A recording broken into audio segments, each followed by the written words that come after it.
Pertama kita harus melihat dulu definisi stunting itu ya. Stunting itu kerdil, itu kondisi gagal tumbuh pada anak balita akibat kekurangan gizi kronis, terutama dalam 1000 hari pertama kehidupan. Nah, di stunting ini nggak boleh dikucilkan karena stunting itu bukan penyakit, tapi kondisi. Kenapa? Akibat gagal pertumbuhan lingkar kepala, tinggi dan berat badannya.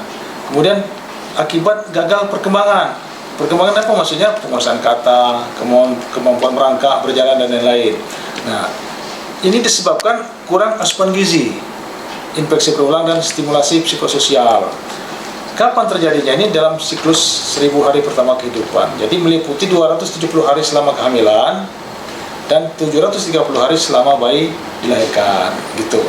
Jadi kita ini sudah membentuk tim percepatan penurunan stunting mulai dari kabupaten, kecamatan hingga kampung atau kelurahan. Kita juga telah membentuk tim satgas teknis, tim pendamping keluarga.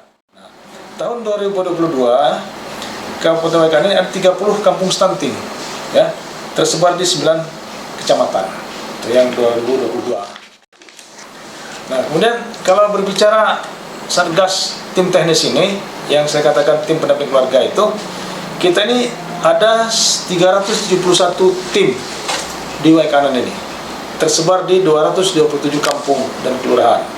Nah, siapa saja yang termasuk dalam tim pendamping keluarga ini?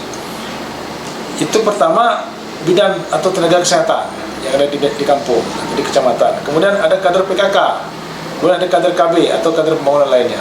Nah, mereka ini bertugas untuk memberikan penyuluhan, memfasilitasi pelayanan rujukan, memfasilitasi penerimaan program bantuan. Intinya mendeteksi dini faktor risiko stunting. Nah, jadi tujuannya mendeteksi dini faktor risiko stunting. Jadi kalau dia sudah lahir stunting, nggak bisa lagi kita intervensi.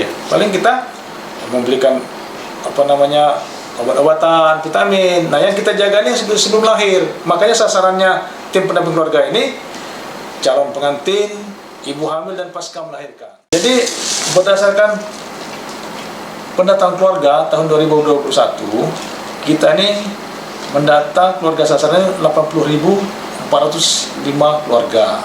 Nah, dari jumlah tersebut kita lakukan verifikasi dan validasi.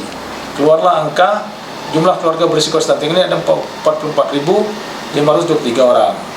Nah, sasarannya siapa saja yang kita lakukan verifikasi dan validasi ini? Sasarannya yang pertama, punya anak nggak Pak itu? Yang menjadi sasaran keluarga itu punya anak atau tidak? Nah, anaknya itu diklasifikasi lagi bawah 2 tahun dan bawah 5 tahun. Kemudian siapa lagi sasarannya? Pasangan usia subur yang belum nikah. Kemudian selain pasangan usia subur, termasuk pasangan usia subur yang hamil, itu juga menjadi sasaran. Nah, kemudian penanda risiko ini atau penapisannya bisa kita bedakan, yaitu fasilitas lingkungan tidak sehat dibedakan dan menjadi keluarga tidak punya sumber air minum utama yang layak dan keluarga yang tidak mempunyai jamban yang layak. Jadi itu dilihat semua kan di kondisi di lapangannya. Kemudian siapa saja lagi penapisan yang menjadi sasarannya? Pasangan usia subur yang 4 terlalu. Maksudnya apa? Terlalu muda. Usia istri itu kurang dari umur 20 tahun sudah menikah. Itu menjadi sasaran juga. Kemudian terlalu tua. Umur istrinya tadi antara 35 sampai 40 kan, ada terlambat berkeluarga kan gitu. Itu berisiko juga. Termasuk terlalu dekat. Jadi kurang 2 tahun dia udah melahirkan. Nah, kemudian keempat, terlalu banyak anak, lebih dari 3. Nah, demikian yang menjadi penapisan atau penanda risiko atas hasil verifikasi dan validasi terhadap keluarga berisiko stunting di Kabupaten Waikana ini. Dengan jumlah jenis yang ada, kita sudah membentuk tim percepatan penurunan stunting tingkat kabupaten. Ya.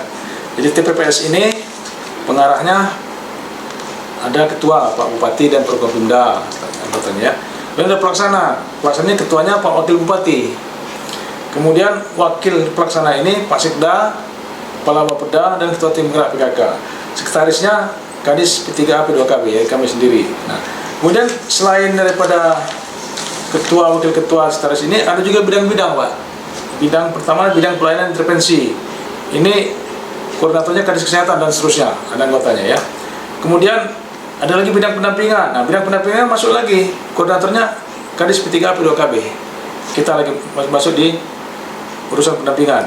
Kemudian ada bidang konvergensi atau perencanaan. Ini Bapeda koordinatornya dan seterusnya, kan ada beberapa OPD yang terlibat.